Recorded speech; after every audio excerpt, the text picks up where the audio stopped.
Well, it just goes to show na ulang forever.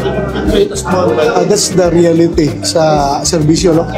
Anytime you can be relieved, so you have to be ready.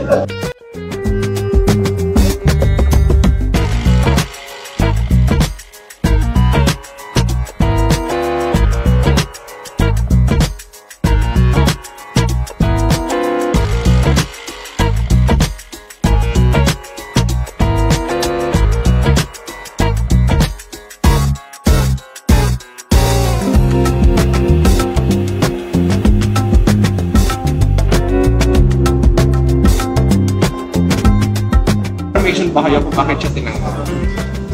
As of now, may mga haka-haka lang pero I don't want to speculate further.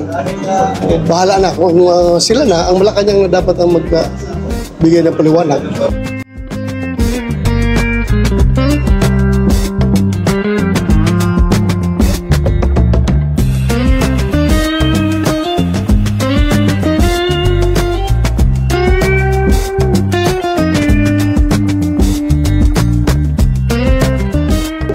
Sanay na ang PNP dyan sa yung mga mabilis na turnover ng liderado. Sanay na ang PNP dyan. As PNP as an organization is very flexible. It can adjust, it can adapt to all the mga unexpected na mga pangyayari. Sir, yung